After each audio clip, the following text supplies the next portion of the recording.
The last quiet morning announced itself as such. She didn't know it would be the last quiet one, not consciously, not with any specific premonition beyond what the bond was doing, which was a quality of tension that was different from the craving's pull, different from the ordinary warm permanence of it. The bond had a tone when Azrael was calm, and a different tone when he was attending to something, and a third tone she was only now identifying through the morning's particular quality of it, the tone of something alert.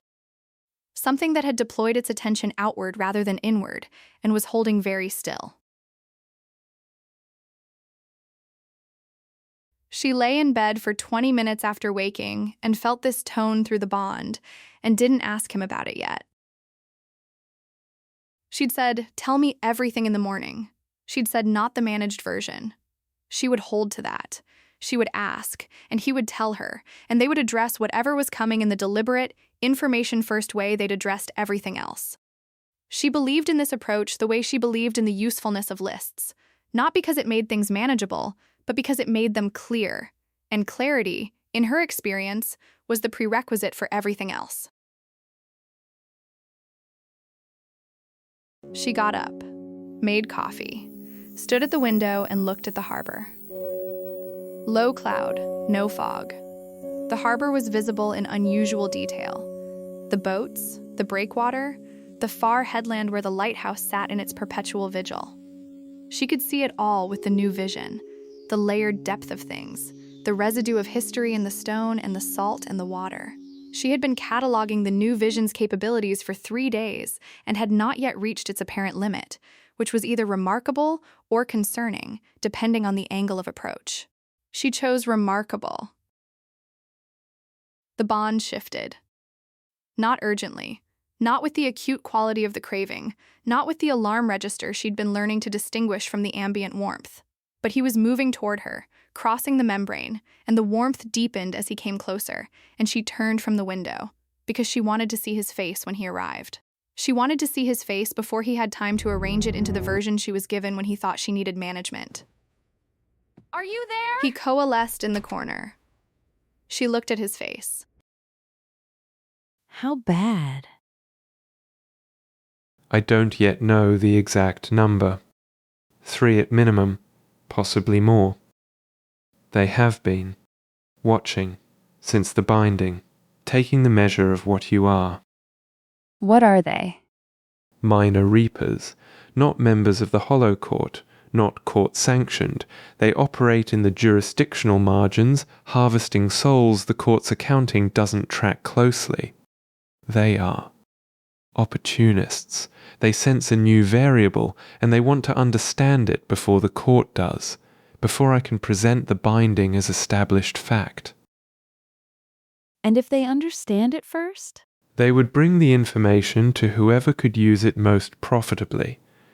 There are parties in both realms who would pay considerably for information about a living-death bond that holds, and considerably more for access to the thing itself.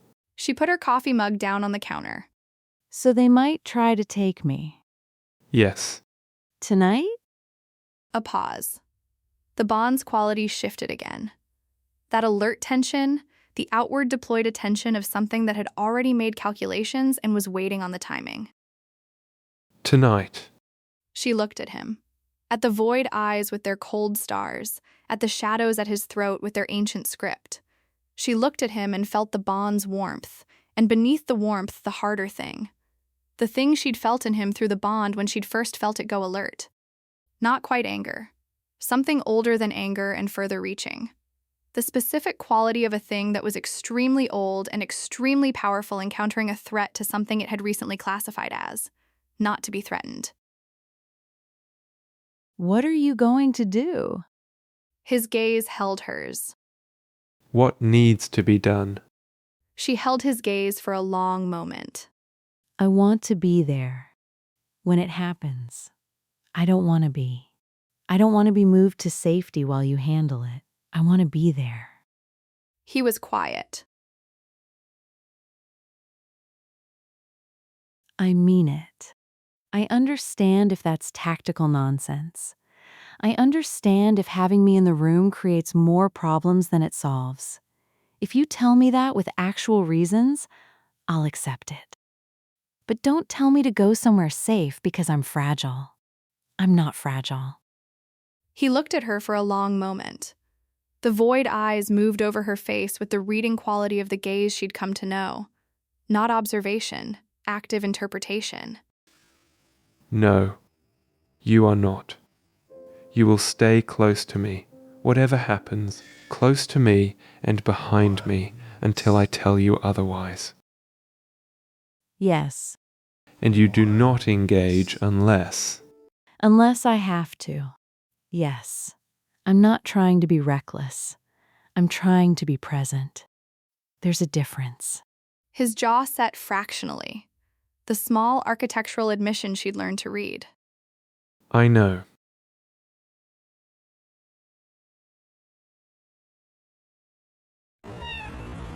The evening shift at Harrow & Sons was the strangest she'd worked.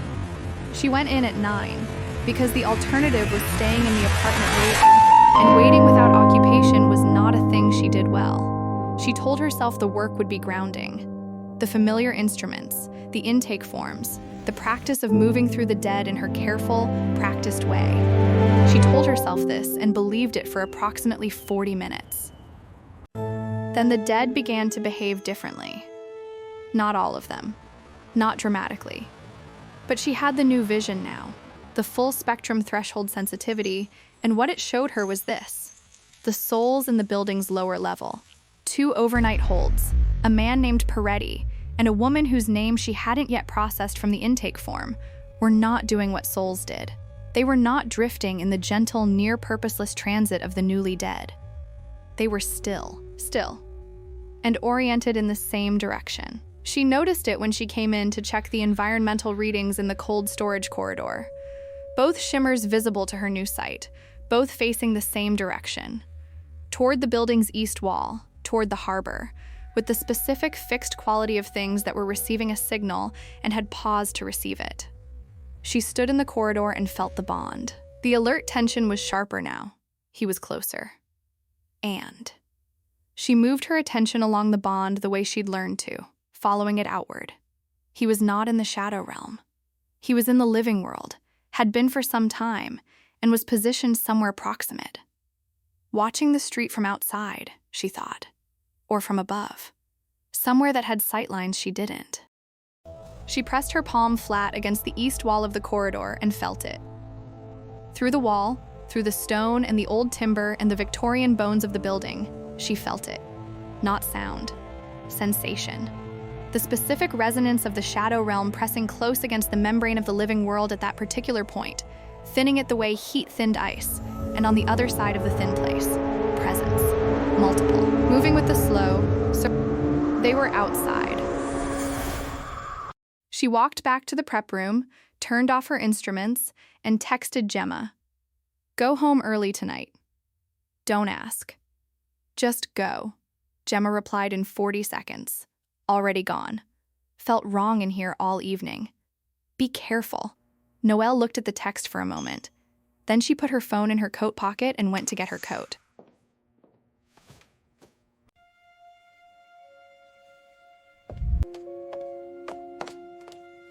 She walked home. She walked because the bond was telling her, in its non-verbal but increasingly fluent transmission, that the proximity was relevant.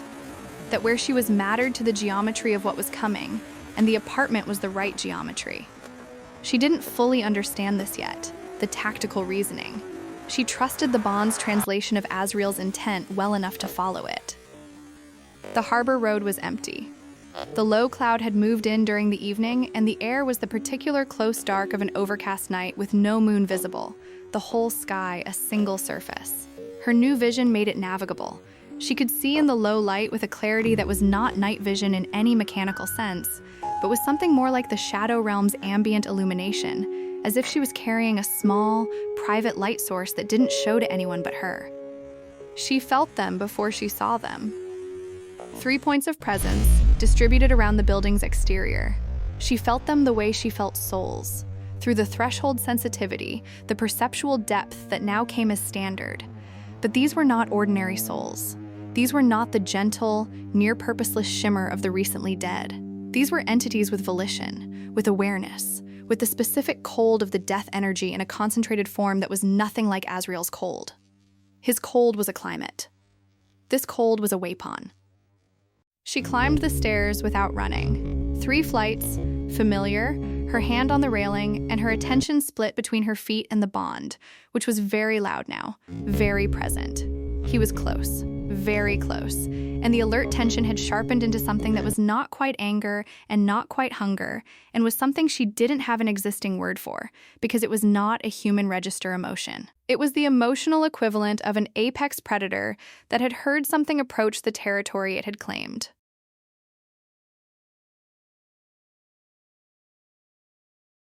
She went inside, locked the door, which was a gesture at this point rather than a security measure, stood in the center of the living room. The shadows in the apartment were wrong, not the responsive wrongness of her own presence, not the shadows pooling gently toward her feet in the way she'd come to find almost companionable. These shadows had a different quality, a texture. They moved in directions that had nothing to do with her, and nothing to do with the light sources, and everything to do with the 3 presences she'd felt outside, which were no longer outside. They were in the walls. She understood this with the threshold sensitivity.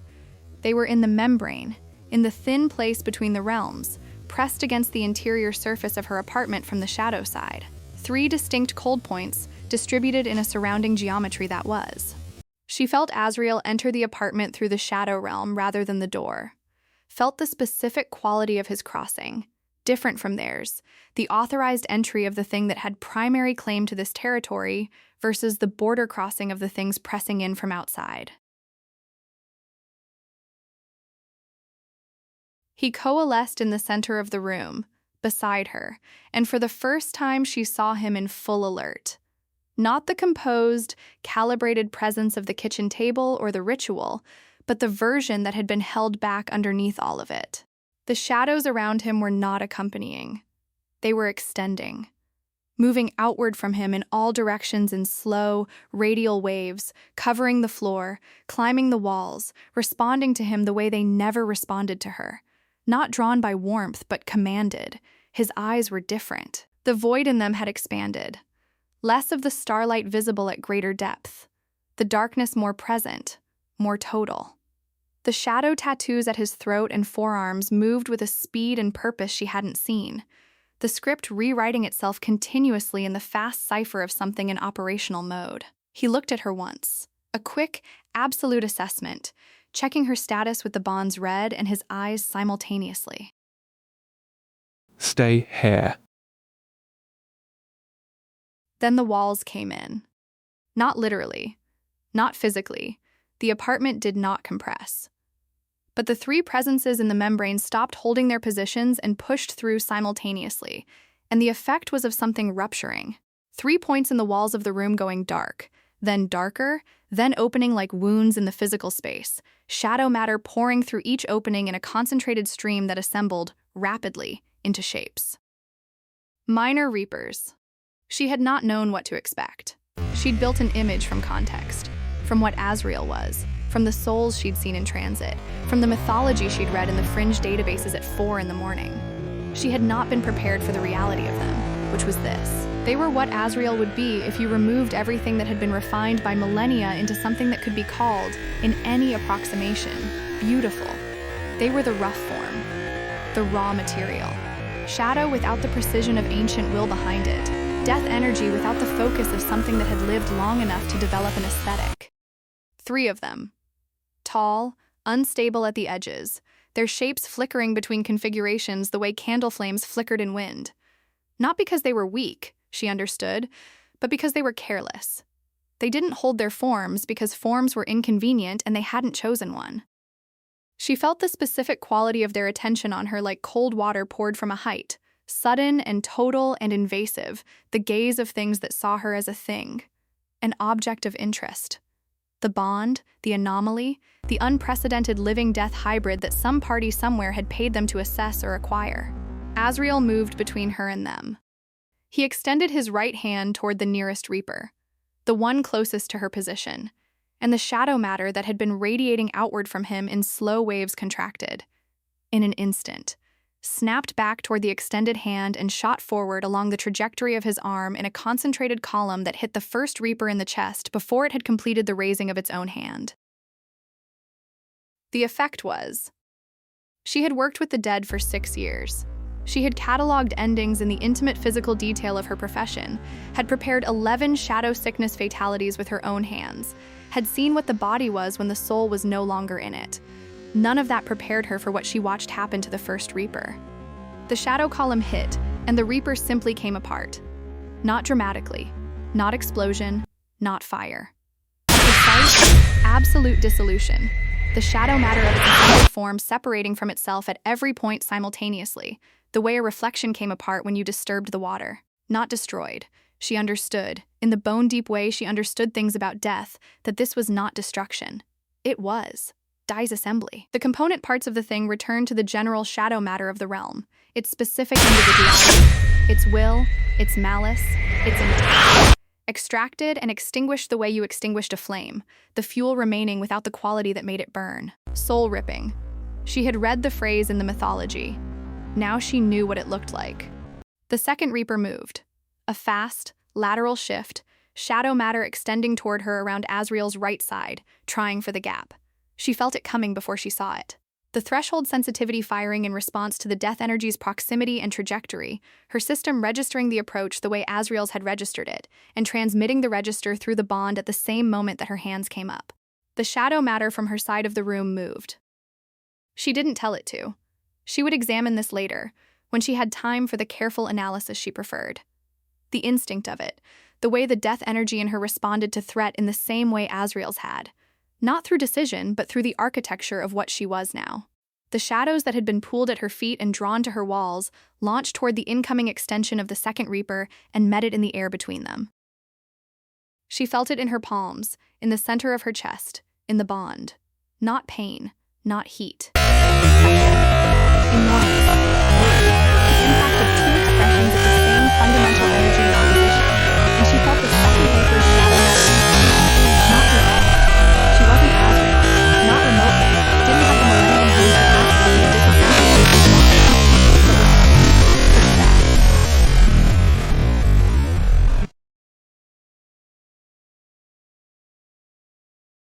but Azrael's attention snapped to her. 1 second. In the middle of the fight, with the third Reaper still operational, he turned and looked at her over his shoulder. The void eyes with their operational depth darkness, the shadows rewriting at his throat, and the look carried the most information she'd ever received in a single glance. Assessment, concern, something fiercer than either, and then. He turned back to the fight.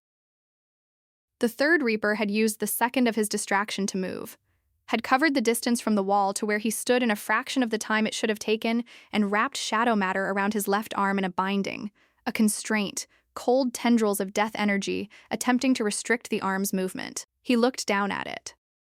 She watched him look at it, with the specific quality of someone who had been inconvenienced by something and was taking a moment to appreciate the novelty before addressing it. Then the shadow tattoos on the constrained arm blazed.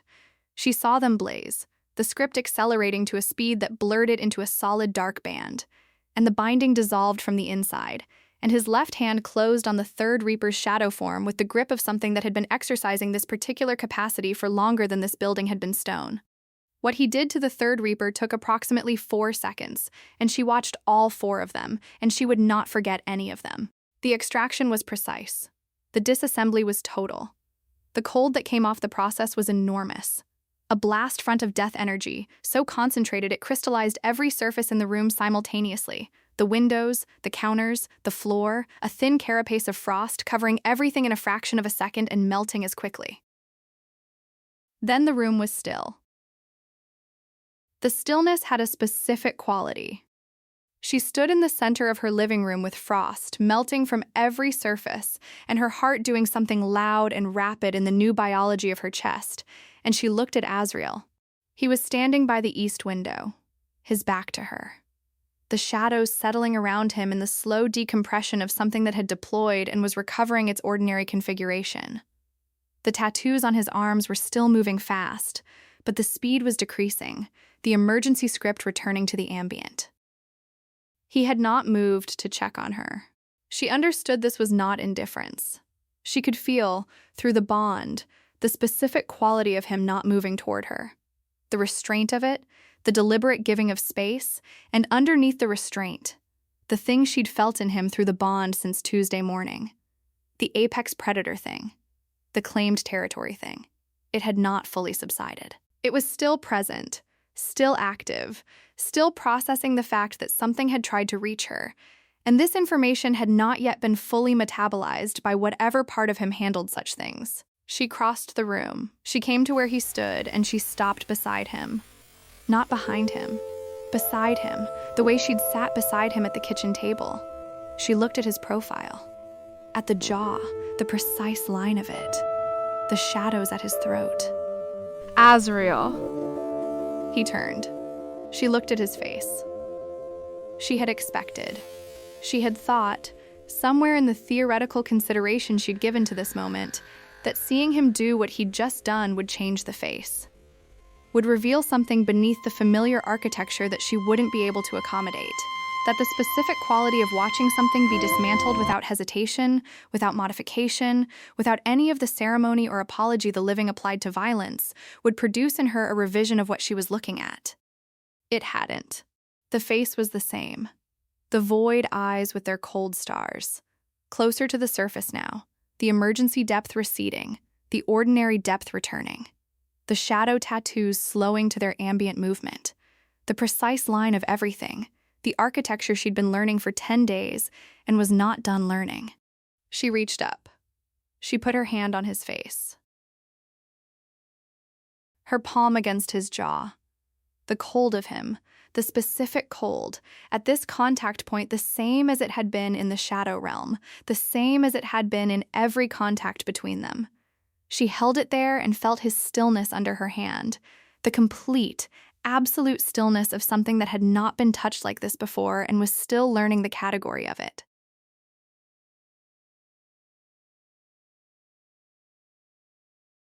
I saw you. He held her gaze. I know. And nothing. I saw you, and I'm still here, and my hand is still on your face. I knew what you were when I said yes. I said yes anyway. He was still beneath her hand. Very still, in the way that was not inertia but choice. they will send more. These were scouts, minor, expendable, sent to assess rather than to take, now that the assessment has gone unreturned. The Hollow Court? Yes, this moves the timeline. I will need to take you to the court before someone else does. Soon, in the next days. She looked at him, at the face she was holding in her hand, at the void eyes and the old, enormous thing looking out of them. Okay. The court is not. It will not be welcoming. There are members who will see what you are and want it contained. Others who will see what you are and want it used. I will be managing my position and yours simultaneously, and I want you to understand the complexity of that before we go. I understand. There are things I haven't told you yet, about the court's structure, about my position within it and how the bond changes that position, about the history I carry with certain members that will be relevant. Tell me, all of it, tomorrow, tonight. Tonight I need you to be here, just here. The rest of it tomorrow. He looked at her for a long moment. His hand came up and covered hers against his jaw. Covered it the way he'd covered it on the kitchen table, the long fingers folding over hers. The cold and the warmth in their continuous exchange, her life force and his death energy at the contact point, the familiar current. Yes. The frost had finished melting from the windows. The harbor was visible beyond them, the low cloud pressing down over the water, the buoys ringing in the dark. Her apartment had returned to its ordinary visual parameters and was covered in the film of the extraordinary. The memory of three presences and their dissolution, the structural change of a room that had been a site of violence and had come through it intact.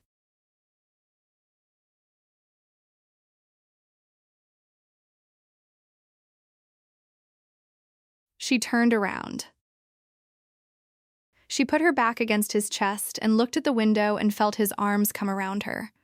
The same geometry as the night of the ritual, her back to his front, the cold of him a full-body fact against her warmth, and the bond between them holding its warm, permanent fire in the center of her chest like a lamp left burning.